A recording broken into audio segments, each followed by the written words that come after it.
Laws only apply to those within the law society. The game being played is an illusion. You can simply choose to open your eyes and reclaim the freedom that you were born with, bound by nothing but the limits of your imagination.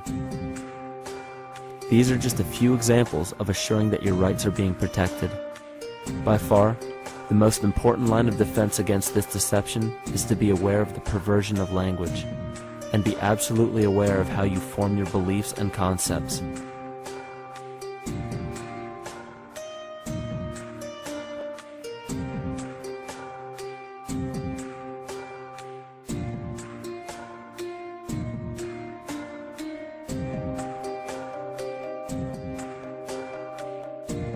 In all forms of the perversion of language, there is a mirror reflection of this in the microcosm of the psyche.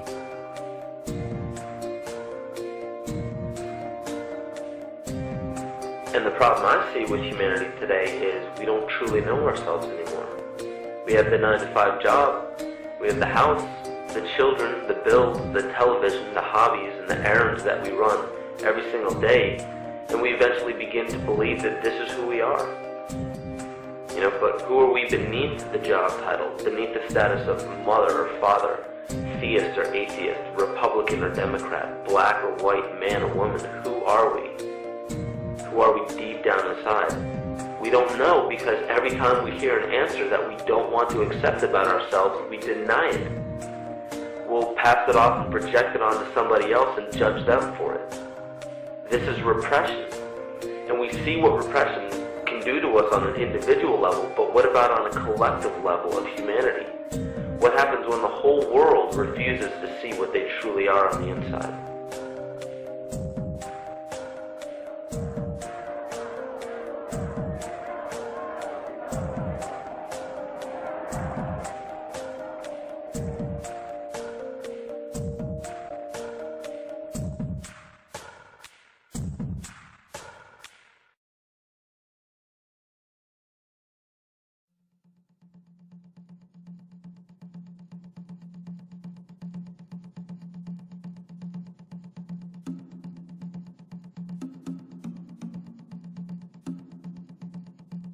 Carl Jung discovered that there is a collective unconscious connected to all humans, meaning that the whole of humanity shares a single mind with one another.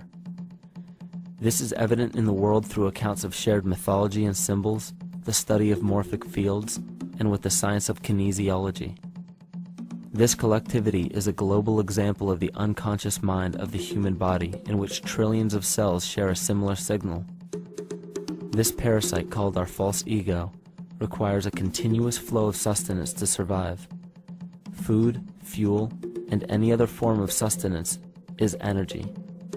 Human consciousness is an electromagnetic field of energy. When this potential energy is utilized, it then releases kinetic energy, which is used to perpetuate the false ego. This scenario occurs in the smallest parasitic organisms, all the way to a collective organism called humanity. A parasite will release chemicals that cause the host to crave the sustenance that the parasite needs to survive. As long as the host is unaware, it will keep feeding the parasite and starving itself. In a similar way, Wilhelm Reich stated that whole societies suffer from a psychosis caused by starving our organic biological impulses. He states that sexual suppression supports the power of the church, which has sunk very deep roots into the exploited masses by means of sexual anxiety and guilt. It engenders timidity towards authority and binds children to their parents. This results in adult subservience to state authority and to capitalistic exploitation. It paralyzes the intellectual critical powers of the oppressed masses because it consumes the greater part of biological energy. Finally, it paralyzes the resolute development of creative forces and renders impossible the achievement of all aspirations for human freedom. In this way, the prevailing economic system, in which single individuals can easily rule entire masses, becomes rooted in the psychic structures of the oppressed themselves. What Reich was showing in this powerful quote is that on a collective level, the suppression of a natural function, whether biological, spiritual, or emotional, will result in an abnormal reaction, a psychic disease. This illness or disease is reflected into the masses through a collective unconscious and acts as an epidemic.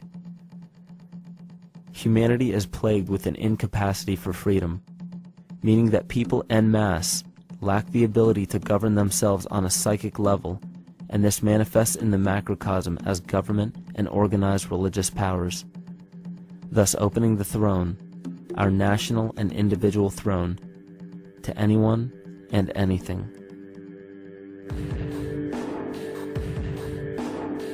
Enter the infamous rulers of the earth, the patriarchs of civilization, political, social, economic, and spiritual dictatorship, psychic tyranny.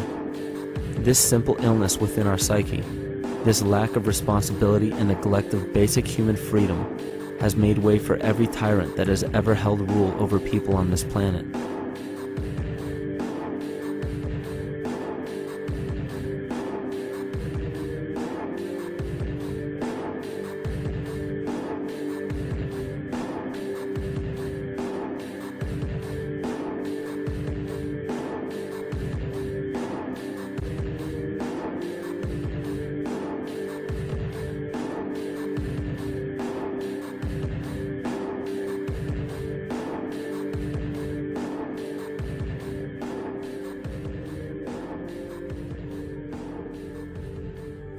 But these oppressive tyrants that are demonized by the masses are no different than us. In fact, they are one with us. In the book The Prophet by Khalil Gibran, he poetically states, "I say, as the holy and the righteous cannot rise beyond the highest which is in each of you, so the wicked and the weak cannot fall lower than the lowest which is in you also." Every one of us has the capability to commit the most horrifying sin or show the most beautiful compassion to our fellow man. This is the very definition of an illness within the psyche and soul of man.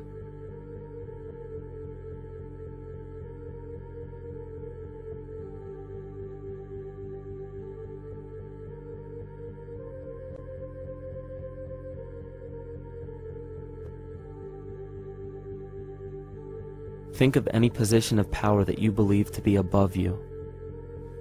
Royal families, government leaders, the United Nations, financial organizations, corporate monopolies, and media juggernauts. These are all facets of our false ego. They are the physical advent of our own sickness. They require our conscious participation, our conscious energy to survive. Because without our cooperation, without supplying them with the sustenance of complicity, they starve. Their very nature depends on our desire to be ruled, and a typical symptom of the illness among humanity today is our continuous denial of our illness. Repression. We consistently repress those qualities we choose not to accept about ourselves. This is why it is so difficult to see the false ego and its multiple manifestations for what they truly are.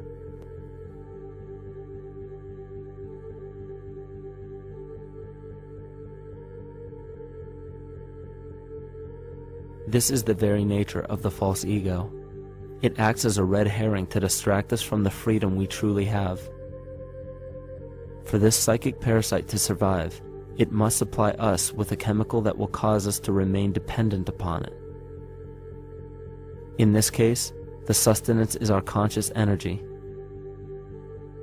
And in order for us to feed it to the parasite, the chemical of fear causes humanity to crave protection and defense.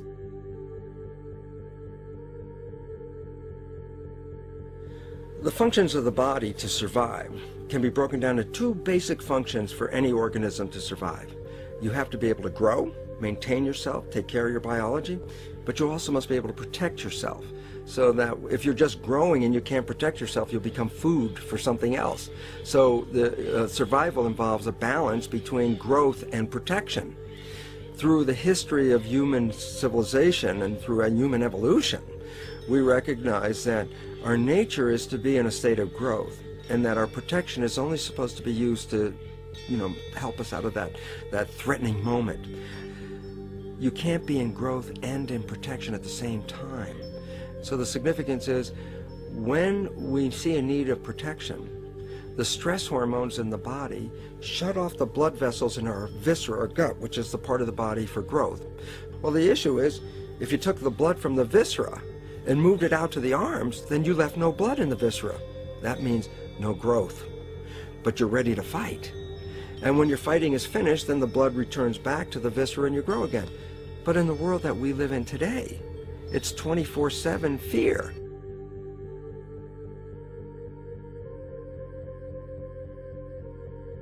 So we have a continuous dripping of that stress hormone into the body. It's just dripping all the time, getting us ready to run or fight or flight at any moment at the drop of a hat. We're ready to go because we're on guard.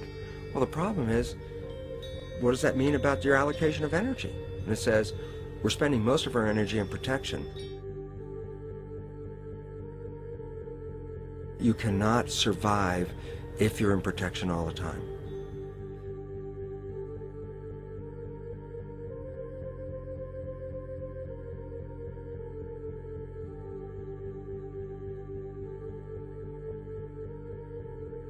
And if the parasite can control the nature of the fear, it can then create a fear among us that only it can defend us against. A recent physical manifestation of this comes from Zbigniew Brzezinski, former Secretary of State who also supported President Barack Obama.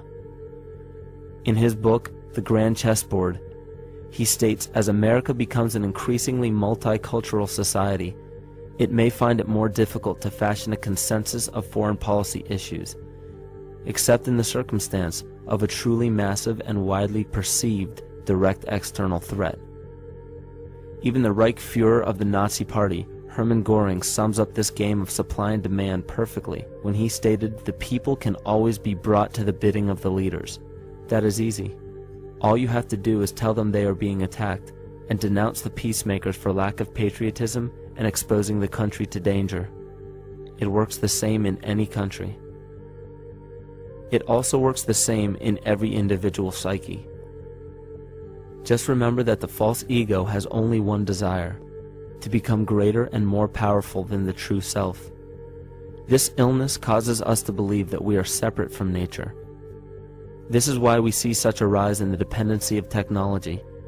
This is why we see such little stewardship for the earth and the environment. And this is why we see bigotry, racism, sexism, and every other form of discrimination possible that leads to crime, violence, wars, and eventually, the global destruction of the organism. This endless state of fear, confusion, and segregation our world seems to live in is a symptom of the false ego creating a false threat.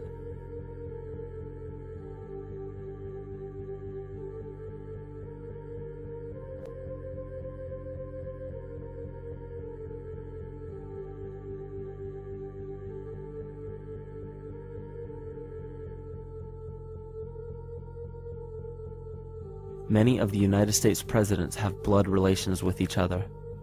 The Bush lineage has blood ties to a great number of former presidents. George Washington, Millard Fillmore, Franklin Pierce, Abraham Lincoln, Ulysses Grant, Rutherford Hayes, James Garfield, Grover Cleveland, Teddy Roosevelt, William Taft, Calvin Coolidge, Herbert Hoover, Franklin Roosevelt, Richard Nixon, and Gerald Ford.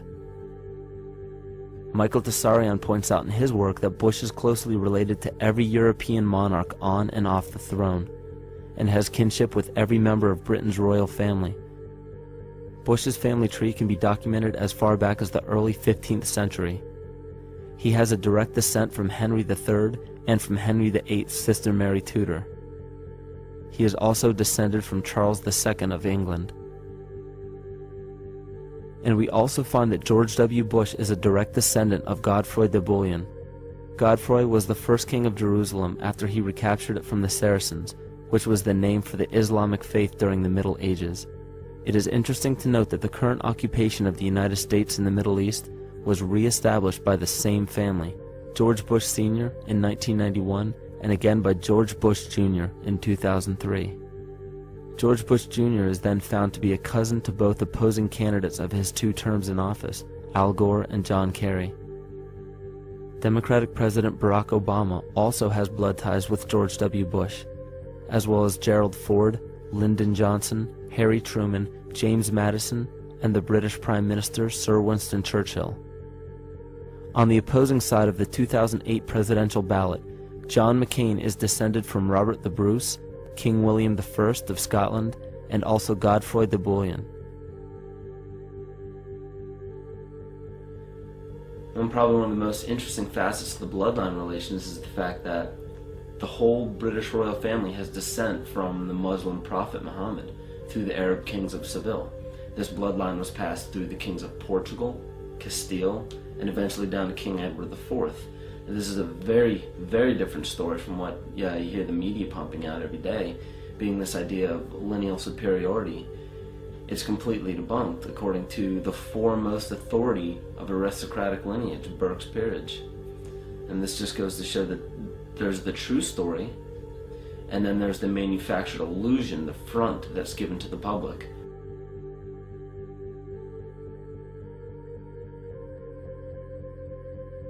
These blood ties go on and are documented thoroughly through literature such as Burke's Peerage and other comparable books. The point of all of this is that we find not just the same people, but the same intent within the people who have held high positions of monarchy, dynasty, aristocracy, and democracy in the past and present, and they are all related by a physical and symbolic link. This bloodline carries the symbol of our illness.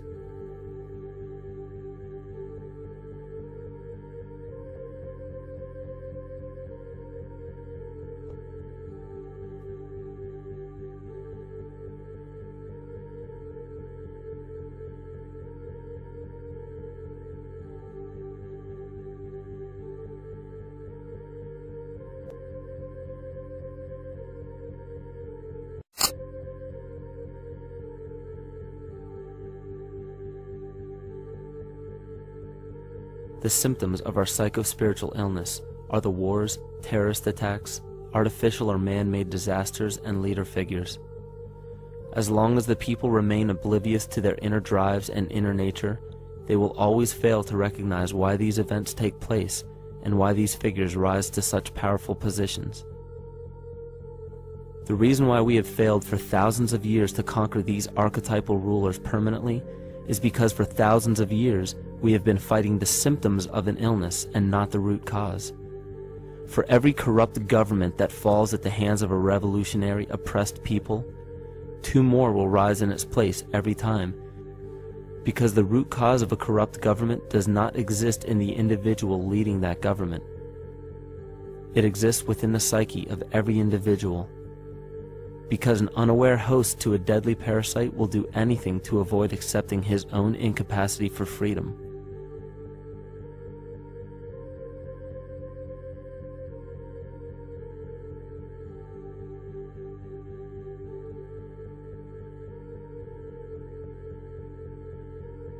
We are so bereft of sanity in this world that those few who simply stop projecting onto others and begin facing their own demons are seen as neurotic.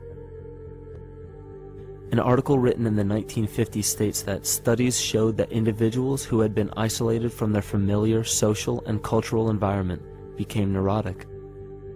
This shows that when those individuals had no object to identify their darker emotions with, they began to see these things in themselves, that which they refused to recognize before, and were unaware of why they appeared and how to cope. Facing our true inner self is virtually unknown in our world today. This is why no matter how many civilizations rise and fall, it is our collective consciousness that creates our governing apparatus, not individual people.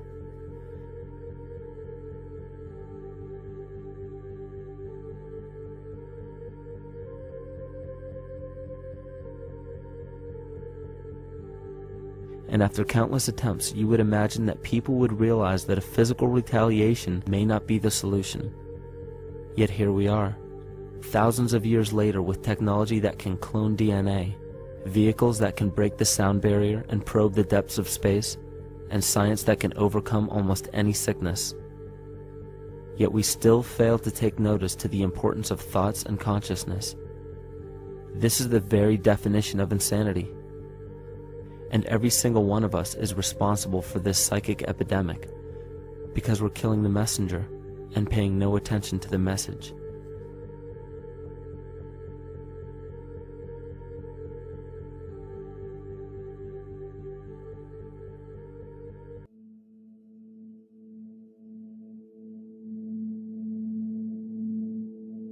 During the 1990s, 3 Nobel laureates in medicine advanced research that revealed the primary function of DNA lies not in protein synthesis as widely believed for the past century, but in electromagnetic energy reception and transmission. Less than 3% of DNA's function involves protein manufacture.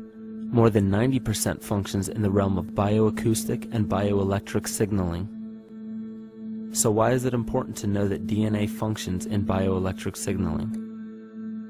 HeartMath Institute has discovered the heart and brain maintain a continuous two-way dialogue, each influencing the other's functioning. Although it is not well known, the heart sends far more information to the brain than the brain sends to the heart, and the signals the heart sends to the brain can influence perception, emotional processing, and higher cognitive functions.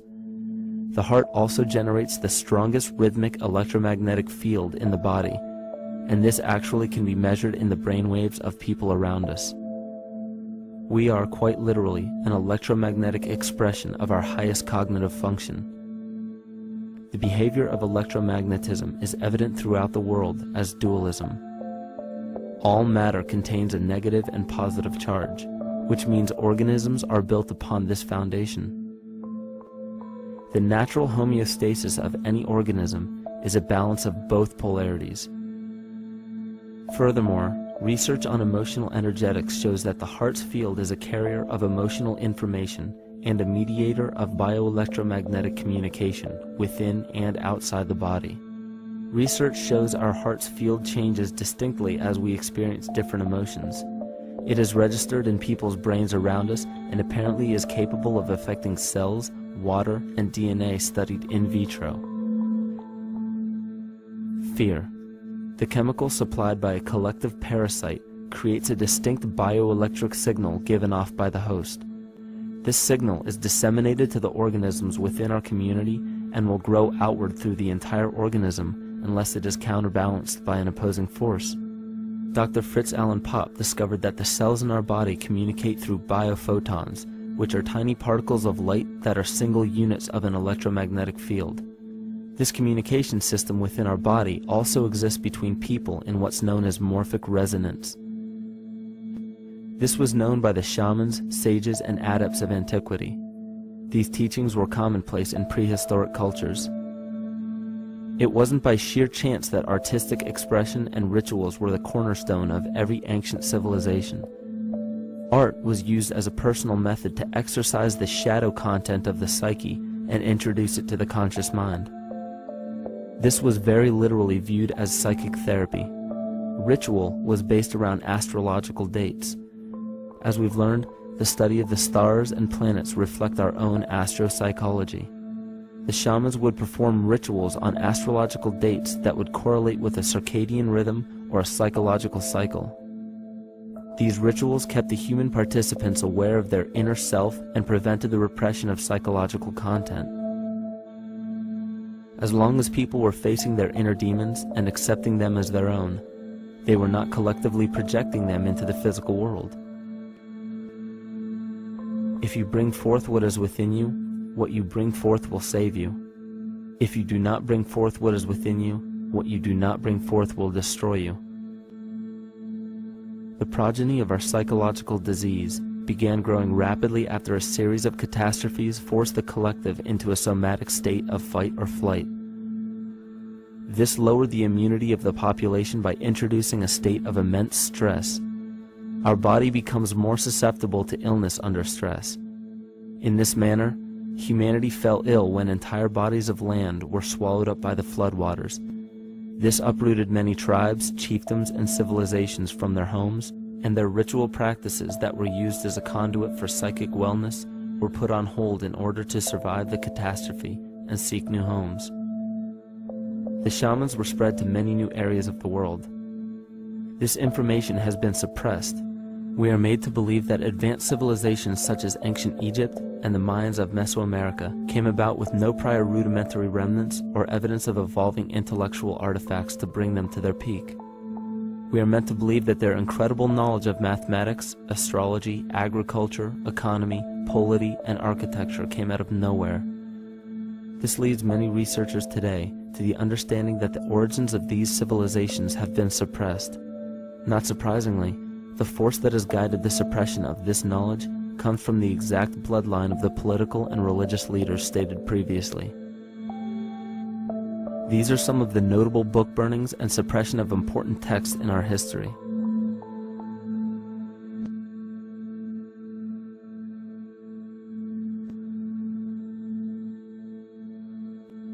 Yet after all of this suppression, there are still remnants of the dispersion of elder civilizations in nearly every country. There is tremendous evidence of ancient cultures visiting North America long before the conventional belief of European colonization. Barry Fell states in his book America BC, there are ancient inscriptions now being reported from nearly all parts of the United States, Canada, and Latin America, written in various European and Mediterranean languages in alphabets that date from 2,500 years ago. William Commonus Beaumont wrote, "The Toltec and Maya civilizations never originated on American soil, but appeared there full-blown, with a well-defined art and system of hieroglyphic writing which possesses affinities with Egyptian. It is found that there are thousands of prehistoric sites across New England and several other northern states showing inscriptions, carvings, and mounds created by Druidic mariners as far back as 800 BC. To suppress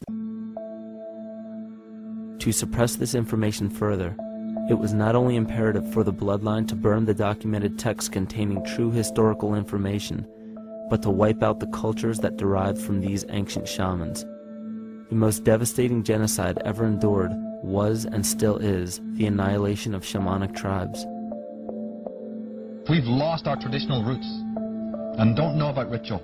The dragon dances and the ghost dances of the Native American Indians, what do you think that was all about? All the shamans of the world, when they do their rituals, they're doing that. Their work, harmonically through dances, is to strengthen the immune system of the earth.